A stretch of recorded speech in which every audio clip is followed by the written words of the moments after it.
Sabahın 5'inde uyanıyorsam mutlaka önemli bir şey vardır. Ya sabah uçuşlarına en ucuz biletin verildiği uçağa yetişmem gerekiyordur. Ya bir akşam önce bahçeyi sulamayı ıskalamışımdır. Ya da Haziran ayında bisiklete binmek için en mantıklı saattir.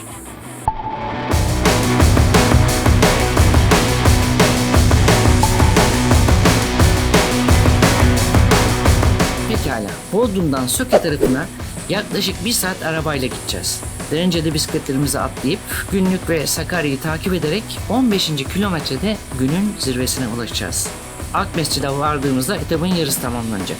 Meriçler, Kullar gibi köyleri geçtikten sonra Çukurköy bizi son tırmanışımıza taşıyacak.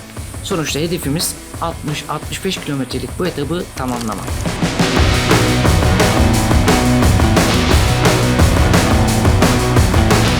Her hikaye büyük bir açılış hak eder. Derince Barajı'ndan sonra bizi 8 kilometrelik ve %9 eğimli bir yokuş bekliyor.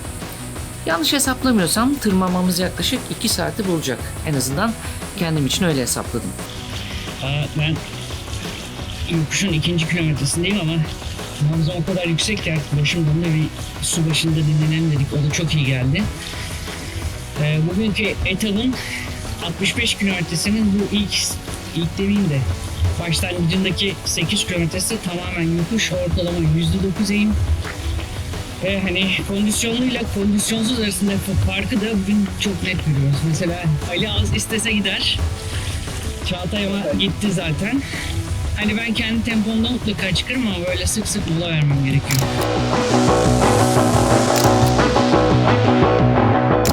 İyi şeylerin sonsuza dek süreceğine inanmaya meyilli olsak da bir devrilme noktasıyla karşılaşıyor insan. Ancak o zaman kendimizi aniden nasıl bir duruma soktuğumuzun farkına varıyoruz.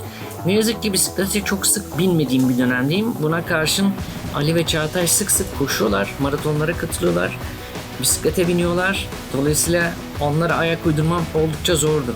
Daha ilk yokuş bitmeden bitiş çizgisinin ne kadar uzakta olduğunu düşünmeye başladım. Yol bir türlü bitmiyordu sanki. Sonsuza dek sürecekmiş gibiydi. Ki bu da aslında o anda psikolojik çöküşün başladığını gösteriyor. Peki ya fiziksel çöküş?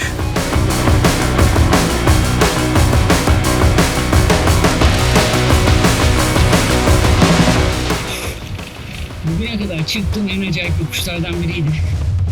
Çok az kaldı, herhalde 2 kilometre, 1,5 kilometre neyse. Ama çok zevkli bir yokuştu. Bunu bir daha yapacağım ben ama o biraz böyle antrenman yaptıktan, kendimi bir disipline aldıktan sonra, çünkü burayı o neşeyle çıkmak gerekiyor.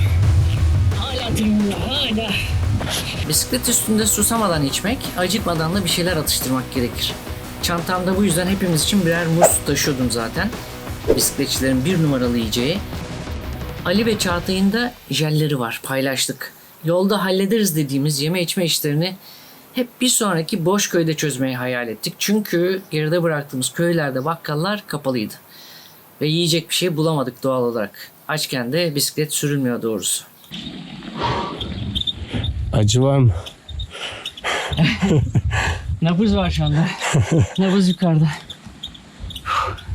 Yüksek nabızla bisiklet sürmek vücudumuzun oksijen talebini arttırır. Kondisyonunuz bu talebi karşılayacak seviyede değilse kaslarınıza yeterince oksijen ulaşamaz ve laktik asit birikmesiyle kramplar oluşabilir. Bacaklarıma kramp girmeye başladı ve daha 40. kilometreye bile varmadan pes etmek zorunda kaldım. Bugün kesinlikle en iyi günüm değildi. Ali ve Çağatay'a ayak uydurmakta gerçekten zorlandım. Yorgunluğum onları da etkiledi ve tempomuz düştü. Bugün benim günüm değilmiş. Yani rota çok sert. Çok güzel manzaraları var. Aslında şikayet etmiyorum ama gücüm 40 kilometreye kadardı. Bir de önümüzde son bir yokuşumuz var. Orayı belki yürürüm. Ama denene gideceğim. İyice yoruldum çünkü. En iyi bisiklet ekipmanları kullansanız da uzun sürüşlerde özellikle sele ve popo ilişkisi en deneyimli sporcuda bile ağrıya sebep olur. Bu ağrı genellikle yetersiz nemlendirme ve uzun süre selede oturmaktan kaynaklanır. Kötü haberse bu rahatsızlığın hiçbir zaman ortadan kalkmaması ki inanın bugün o ağrıya bile razı olurdum. Hava sıcaklığı ara ara 40 dereceyi buldu ki böyle bir havada bisiklete binmek oldukça zorlayıcı. Nitekim ben açlık, yorgunluk ve sıcağın etkisiyle neredeyse 500 metrede bir mola verdim. Çukurköy çıkışında artık kendimi böyle asfalta attım, yere uzandım ki bunun ispatı var. Ali bir araba bulup öyle devam etmeyi düşünse de en azından yokuş başına kadar Çukurköy'de de incin top oynuyordu. Hatta günün sonunda o bilinmez 2 kilometrelik rampayı yürüyerek çıkmayı düşündük ama hayır, hiç halim kalmamıştı. Yürümeye devam mı ediyoruz? Hayır, aslında Çukurköy'den itibaren yani benim bacaklarıma kramp girmeye başladı. Çukurköy adı üstünde çukur olduğuna göre tırmanış var. Aslında yürüyerek çıkamayacağımız bir tırmanışmış. Çünkü biz ufak ufak yürüyelim dedik. Ali sağ olsun benim yanımdaydı. Şanssız işte bölgede bir yerde yolun kenarında otururken yukarı çıkan bir kamyonet, Garip abi, Garip Bey, artık benden küçük aslında. Gelin dedi, ben size yokuşun başına kadar bırakayım. Yokuşun başına kadar bıraktı. Harika bir iniş yaptık ama her inişin içinde bir küçük tırmanış doluyor. Benim bacaklarım artık takati kalmadığı için ben minik minik yürümeye devam ediyorum. Ama şuradan sonra tekrar 10-15 kilometrelik bir iniş var. Az kaldı. O kamyonet olmasa büyük ihtimal çok daha geç saatlerde turu bitirecektik. Dolayısıyla arkadaşlarımın da akşam programlarını aksatmış olacaktım. Bu saate kalacağımızı hiçbirimiz düşünmedik. Dolayısıyla Çağatay, Ali ve benden çok daha önde, belki de bir an önce arabaya ulaşıp bizi yolun bir tarafından almak için büyük bir efor sarf etti.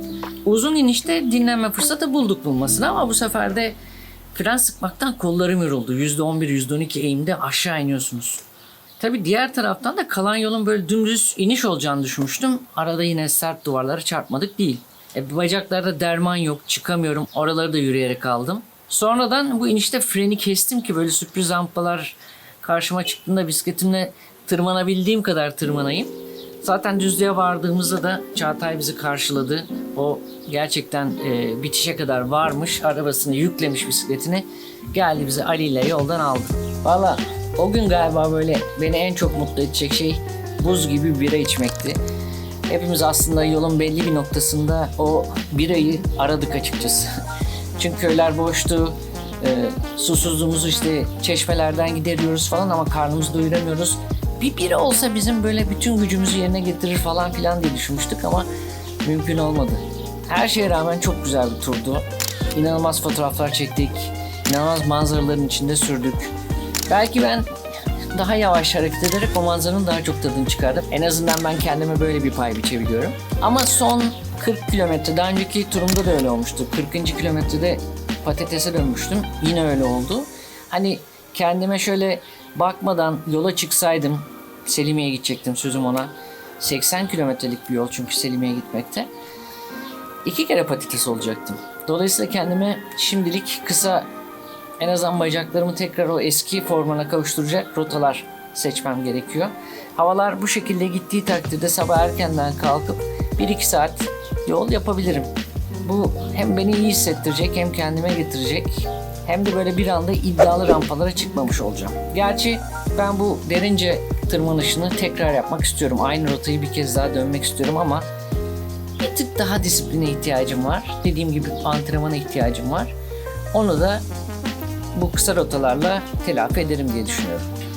Bugünlük de bu kadar. Bizim videomuzun içeriği bundan ibaretti. O halde bir sonraki videoda görüşmek üzere. Lütfen kendinize çok iyi bakın. Saatli kalın. Hoşça kalın.